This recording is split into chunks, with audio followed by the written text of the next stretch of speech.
تو میں کہتا ہوں کتنا خوش نصیب ہے وہ لوگ جس کی صبح کا آغاز سجدوں سے ہوتا ہے، اور کتنے بد نصیب ہیں وہ لوگ کہ صبح چڑیاں بھی رب کی تسبیح بولیں، حشرات الارض بھی اس کی تقدیس کے ترانے پڑھیں، میں نے خبرے بلبل سب اس کی تقدیس کے گیت گائیں، اور حشرات الارض تک اس کی تقدیس کے ترانے پڑھیں، اور یہ اشرف المخلوقات ہونے کے باوجود نیند کے خراٹوں میں ہو، تو خوش نصیب وہ ہے کہ جس کو 5 گانا سجدوں کی توفیق نصیب ہو۔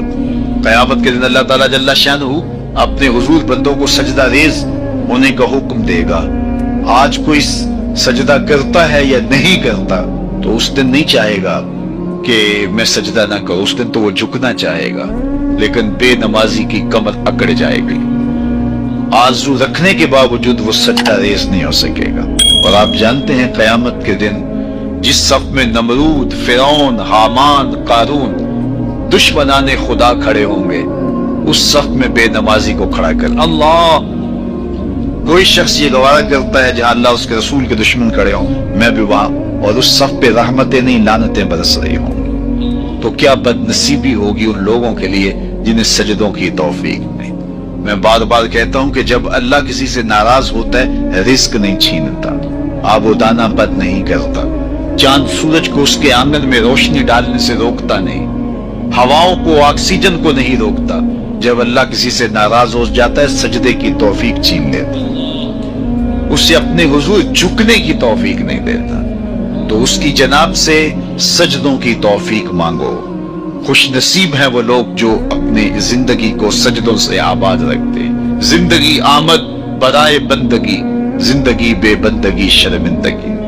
جس زندگی کے اندر سجدہ ہی نہیں ہے، جھکنا ہی نہیں ہے، وہ زندگی زندگی ہی نہیں ہے، وہ چوپایوں سے بدتر کہلائے گا جو اللہ کے حضور سجدہ ریز ہونا نہیں جانتا۔ یہ درخت حالت قیام میں ہے، چوپائے حالت رکوع میں ہے، یہ مینڈک تشہد کے عالم میں، حشرات الارض سجدے میں ہے، انسان اشرف المخلوقات ہے، اس کی عبادت کو تمام عبادات کا جامع بنایا گیا، اور جسے نہ سجدہ نصیب ہے نہ قیام اور رکوع اس کی حضور نصیب ہے تو پھر وہ چوپایوں سے بھی بدتر چلا جائے گا۔ امام غزالی بولے اللہ نے 3 طرح کی مخلوقیں پیدا کی ہیں، ایک مخلوق وہ ہے کہ جس میں فہم و شعور، عقل و ادراک نہیں رکھا گیا، صرف شہوات رکھی گئی۔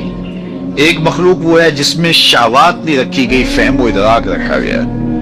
اور تیسری مخلوق وہ ہے جس میں عقل و خرد بھی رکھی گئی ہے اور شہوات کی آزمائش میں بھی ڈالا گیا ہے۔ جس میں صرف شہوات ہیں وہ چوپائے ہیں، بہائم ہیں، حشرات الارض ہیں۔ جن میں عقل و شعور اور فہم رکھا گیا، شہوات نہیں رکھی گئی، وہ فرشتے ہیں۔ اور جس میں یہ دونوں چیزیں رکھی گئی ہیں وہ حضرت انسان ہے۔ اب اگر یہ اپنی شہوات کو، خواہشات نفسانیہ کو قابو میں کر لیتا ہے اور عقل و خرد سے کام لیتا ہے تو فرشتوں سے بھی بہتر کہلاتا ہے، اور اگر یہ اپنی خواہشات کا غلام بن جاتا ہے تو چوپایوں سے بھی بدتر۔ تو ہم اس دوراہے پہ کھڑے، اللہ نے ہمیں بتا دیا، خیر کا رستہ بھی بتا دیا، شر کا رستہ بھی بتا دیا، انا ہدیناہ السبیل اما شاکرا و اما کفورا۔ حضرت انسان کو اللہ نے ہدایت سے محروم نہیں رکھا، یہ واضح میں رکھی ہے۔ اس کائنات کا پہلا انسان، پہلا نبی بھی ہے، کبھی بھی حضرت انسان کو اللہ نے ہدایت سے محروم نہیں رکھا، اور فطری اور جبلی ہدایت اللہ نے حضرت انسان کے سینے میں رکھی ہے، بلکہ یہ ہدایت جو جبلی ہے یہ تو اللہ نے جانوروں کو بھی دی ہے، ان کی فطرت کے اندر بھی رکھا ہے۔ وہ آپ نے کبھی دیکھا ہو کہ مرغی جب کڑک بیٹھ جائے اور ضد کرے کہ میں اب انڈے نہیں دوں گی تو اس کے نیچے پھر انڈے ڈالے جاتے ہیں، اور وہ پھر 21 دن تک ان انڈوں پر اپنے سینے کی حرارت، گرمی اور توجہ مبذول کرتی۔ اور آپ جانتے ہیں کہ بطخ کڑک نہیں بیٹھتی، اس لیے کہ بطخ پانی کے بغیر رہ ہی نہیں سکتی، تو بطخ کے بچے حاصل کرنے کے لیے بطخ کے انڈے بھی مرغی کے نیچے ڈالے جاتے ہیں۔ تو جب مرغی ان انڈوں کو سینچتی ہے اور اپنے سینے کی حرارت اور توجہ دیتی ہے، 21 دن کے بعد ان مردہ انڈوں میں آثار زندگی نمودار ہونے لگتی ہے۔ یہاں رک کے ایک جملہ کہنا چاہوں گا، وہ یہ کہ اگر ایک مرغی مردہ انڈوں پہ اپنے سینے کی توجہ مبذول کرے تو ان میں زندگی کے آثار نمودار ہو جاتے ہیں، اور اگر شیخ کامل اپنے مرید کے بیضہ دل پہ توجہ تھے تو وہاں آثار حیات کیوں نمودار نہیں؟ سبحان اللہ۔ 21 دن کے بعد جب انڈے ٹوٹے تو جو نتیجہ تھا وہ فطرت کے مطابق نکلا، بطخ کے انڈوں سے بطخ کے بچے اور مرغی کے انڈوں سے مرغی کے بچے۔ بطخ کے بچوں نے اپنی ماں دیکھی نہیں، جو سیکھنا تھا سمجھنا تھا وہ مرغی سے سیکھنا ہے۔ تو چند دن تو گھر والوں نے بطخ کے بچوں کو اور مرغی کے بچوں کو مرغی سمیت باہر نہیں جانے دیا، چھوٹے ہیں ابھی، کبا مضبوط نہیں ہے، کوئی کبا اچک لے گا، بلی اٹھا لے گی، کوئی گرج اٹھا کے لے جائے گی۔ 2 4 5 دن کے بعد جب ان کے کبا تھوڑے مضبوط ہونے لگے تو گھر والوں نے مرغی کو بچوں سمیت گھر سے باہر نکالا، کھلی جگہ آئی، اس کے آگے جوہر آ گیا۔ جب تالاب آیا تو بطخ کے بچوں نے نہ آؤ دیکھا نہ تاؤ، چھلانگ لگائی اور تیرنے لگے۔ مرغی کے بچے اپنے ہم جولیوں کو اپنی آنکھوں کے سامنے تالاب میں چھلانگیں لگا کے تیرتے ہوئے دیکھ رہے ہیں، لیکن آگے بڑھنے کی ہمت نہیں رکھتے۔ بطخ کے بچوں کو مرغی نے بتایا نہیں، ماں کو انہوں نے دیکھا نہیں، کس نے کہا کہ تم تیرو گے ڈوبو گے نہیں، یہ بازیچہ ہے تمہارا؟ اور مرغی کے بچوں کے پاؤں کس نے باندھ دیے؟ وہ فطری ہدایت ہے جو اللہ نے ہر ایک چیز کے سینے میں رکھی۔ تو جس نے بطخ کے بچے کو بھی ہدایت سے محروم نہیں رکھا ہے تو کیا انسان کو محروم رکھے گا؟ حضور کی مجلس لگی ہے، ہجوم عاشقاں ہے، ایک صحابی کا نام ہے وابصہ بن معبد رضی اللہ تعالیٰ عنہ۔ وہ آئے اور بیٹھ گئے، اور آداب مجلس بھی یہی ہیں کہ جہاں جگہ ملے وہاں بیٹھ جاؤ، لوگوں کی گردنیں پھلانگ کر کے آگے آنے سے روکا گیا ہے۔